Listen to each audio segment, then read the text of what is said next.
We can talk about this match. Let's go. It's FX DFW Sethlon versus Senpai. Okay, so I haven't actually seen Senpai play. I mean, we all know what Sethlon can do. Oh, yeah. Now, translating that over to Smash4, he performed pretty well last time I saw him here. We'll see. He said he was practicing. I talked to him a second ago. He's like, yeah, I've been working on it. So we'll see if that Roy turns over. Yeah, I think he's taking a step back from other Smash games, and he really wants to focus on this beefed-up Roy. And I'm curious to see how far he goes. Like we've said so many times before, Sethlon is one of those players who is just so incredibly intelligent and has really good fighting game fundamentals. So I would not be surprised if he makes some waves as he comes into Smash 4. He's the type of guy that you can play playing like a party game. Like, again, that you don't even play. And I feel like he can figure it out and understand what character does what so quickly. Oh, yeah. No, he is so smart, especially when it comes to concepts like game design and optimal play and things like that. He's just so intelligent overall. Ooh, and already a pretty solid performance from Sethlon, but he gets scooped up by that up tilt. Yep. Personally, I love that up tilt from ZSS Samus. It has not only a nice hitbox above it, but also scoops from the sides whenever she twirls her legs. Yeah, she has a very great, she has a lot of good like utility overall. Her moves are all used for different things, and I mean, there's not much, there's no moves that you don't want to use. You want to like use her whole moveset. My thing is, I'm kind of surprised how Senpai's playing right now. It's really well. Yeah, I mean, yeah, he's not doing too bad. He's not too bad, especially for somebody who we haven't seen before. Ooh, actually pivots it down, but unfortunately, yeah, that is really rough. Missing that results in him actually losing the stock. Because that could have been like an easy follow-up, 57% to a down smash. And that's one thing worth noting. I think that ZSS Samus struggles sometimes with getting openings compared to other top-tier characters, but where she makes up for it is that punish game. It is insane how much she can do off of just one grab. You never know when you're going to die, man. You just never know with her. Oh, that up B. Tries to use it right there, actually, as a recovery option. Maybe get some pressure off of the edge, but Sethlon was right there. Did a good job just shielding it out and then punishing afterwards.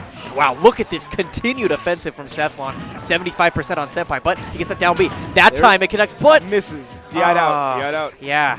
And that's a heartbreaker for Senpai. If he had connected with that final hit of that up B, that would have been just enough to take out Sethlon. And there it is. That's going to be Sethlon's stock. 79% on Senpai, but really, what is that honestly? What is honestly separating this game? I'd say a couple of well-placed punishes from Senpai's part. Honestly, that's all it takes. I mean, this game can go back and forth forever. You know how this works. When you play with two good people, they can always bring the game back. 2-3 combos, the game's back turned around. Now, the thing is with Zero Suit, like, you only have to be at 50-60 before that up air, that string comes together. Ooh, getting the grab and going for the back throw that time, but I think that that platform actually intercepted that down B attempt from Senpai. And look at him, he's going for it, but once again, using that down air, and Sethlon is right there, spaced so perfectly to avoid it and be in the optimal place to punish it. Nair, sending Senpai off stage, he's going to use that flip once again to get back on stage. Ooh. It was crazy because back in every other, in every other Smash game, the sword dance was always considered pretty bad for the most part. Sethlon's using the sword dance to pressure a lot now, and it makes it look like maybe that's the optimal way to play Roy. Like honestly, man, it reminds me of that Ken, of Ken from the Melee days. Oh my God! Ooh, Senpai might be down to his last ropes. That Nair is gonna do it. Sethlon taking game one. And I mean, you could say that wasn't clean, but that looked pretty clean. It was a close game, but Sethlon. Yeah. Man, it was so close yet so far. I think that's the only way we can really describe it. Yeah, like, I mean, I think somebody always has a chance. Everyone has a shot. Oh, especially for Zero Suit.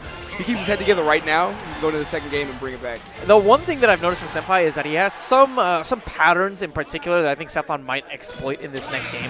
For instance, he uses a lot of down airs whenever he's up high, trying to come down immediately, and Sethlon has been so good at respecting and simultaneously calling it out and being in the perfect place to avoid and punish. That's extremely true, honestly. On top of that, his recovery whenever he's near the ledge has also been kind of predictable. He'll use the down B a lot, trying to get back onto the stage. And Sethlon so far has just been, I guess, taking notes of that. It's amazing that you picked up on that. I actually noticed the down B, but the down airs I'm seeing a lot of. And, well, I mean, we'll see if that becomes a punish later on in this game. Man, and another thing that I'm noticing is that Senpai... Oh! Look at that punish off of that baited air dodge. That was beautiful. Not quite enough to take the stock, but man, was that close. And you saw that he canceled out last time when he was doing his forward B. His, wow. That's a dead Zero Suit. That down throw confirms into so many things. like you literally have option to do whatever you want after you get a down throw with Roy. I mean, you have plenty of options to do whatever you want after you get a down throw with Zero Suit as well, but Senpai really has not been landing those grabs. Look at Sethlon implementing that sidestep so perfectly to avoid. Oh, there's the down air, but Sethlon was able to jump out so he doesn't quite drown underwater. Up B is going to alleviate some pressure off of Senpai. Ooh, and using that down B once again, Sethlon right there with the forward smash. All right, so there's the down air again. He actually used it to get back to stage. Yeah, so the down B. Smart. Yeah, it was a lot better. Yeah. And you'll notice him using that down B a lot. But not the down B, the down air. Oh. After the down B, he did a down air when he bounced off to get back on stage quicker. That might have been better. I don't know. I have to see the frame rate on that. I would actually have to check that. That could be a dead Senpai, and indeed it is. There it is. He overcommitted a little bit on that grab. Yeah. Honestly, I don't think I really agreed with it, especially at that low of a percentage. At that percentage and that close to the edge. Exactly. The grab, I don't think was going to be optimal. It might have been. It could have paid off. I mean, if you remember the first time, like when Smash4 got released, Nintendo held that big party, and I remember Zero actually went to a sudden death and grabbed with Zero Suit, and it worked out. You remember that? That's right. No, that was at the Invitational. Yeah, but that grab that time didn't really work out for Senpai, and Sethlon's going to take that 2-0. I would take my chances with moving around a little bit more. So how you been, dude? What's going on with you? I miss seeing you, man.